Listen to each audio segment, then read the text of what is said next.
This blues sweet spot is an indispensable pattern for creating killer, easy licks in any key.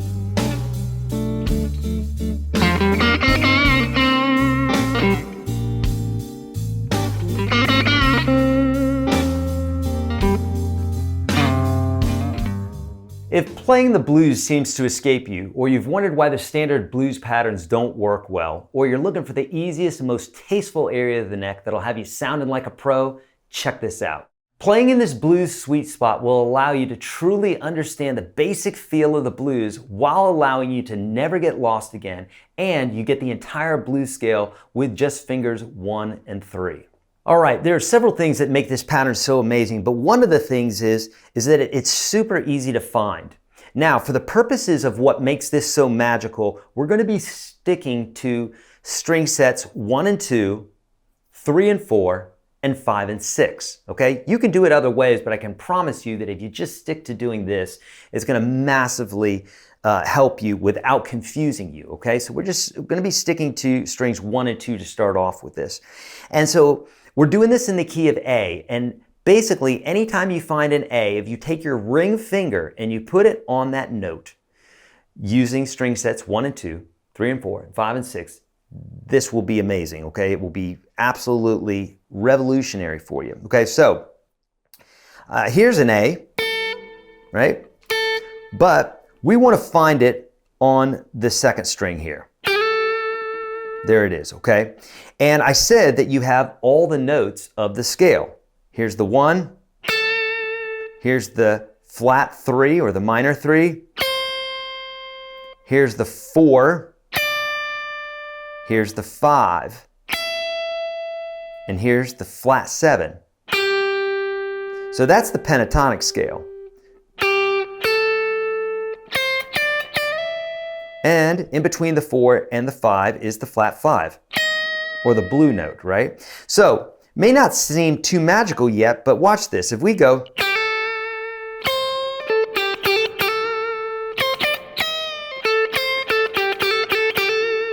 I mean, a million licks right there with just fingers 1 and 3. Now, the magic will really reveal itself as I show it to you throughout the fretboard, which is super easy. But first, what you want to do is you want to just concentrate on this one area. And this is the part of with understanding blues that if you understand it in this one area, which is super easy, I can promise you, then you can move it throughout the fretboard, which is another mindset. But for right now, we just want to understand basically what's going on here. So, as I was doing with that track, I'm coming to the 1 a lot here. And what's really cool about this is that bend right there on that third, that flat 3, that minor 3 is right there, and it always wants to bend up, and it's perfect for that first finger. Okay, so another great thing about this is the strongest and most used notes and the bends fall right underneath your fingers. So if I'm going, say, from the 1 to the 4 and to the 5, I can just bend up to that note. So everything is just right underneath that, right underneath my fingers here. But you do have to understand that you have to bend up to that 5, or if you want to use that flat 5, right, that blue note, so it's in between the 4 and 5. It's this note right here. It's a half step bend. And the full step bend gets us to the 5.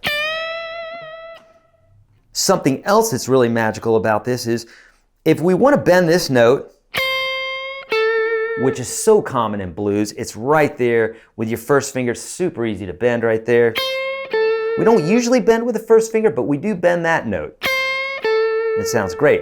Another thing that you can do, which some people would do when they're playing blues, is they'll play the major third. And so you can do that by going,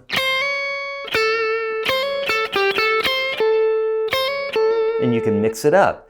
Just bend it slightly, or, and then of course you have your flat 7 that goes into your 1.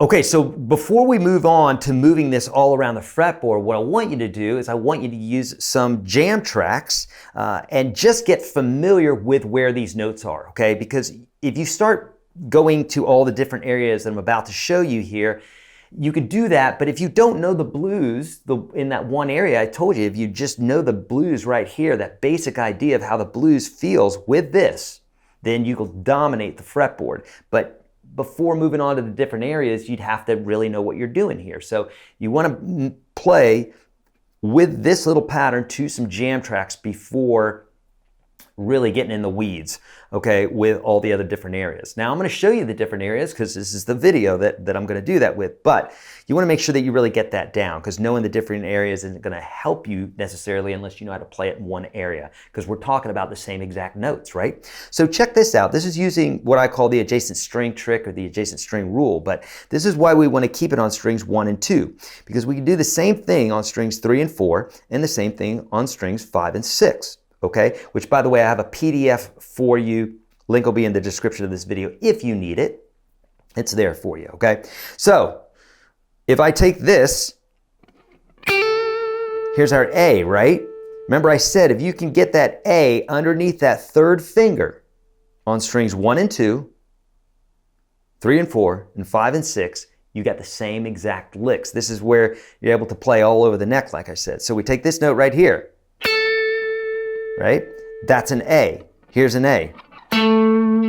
So we can play the same licks right there.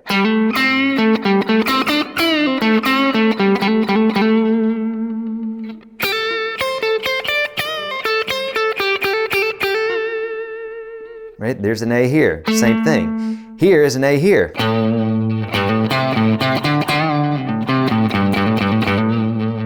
Same licks. So why this is so powerful is that you can play it in these 3 places, and then of course you could play it further up the neck, octaves up. Again, if you need a diagram representing all the bits and pieces that I just showed you, click on the link in the description of this video, and oh yeah, take advantage of the 36 most powerful guitar lessons that I've ever created, my gift to you.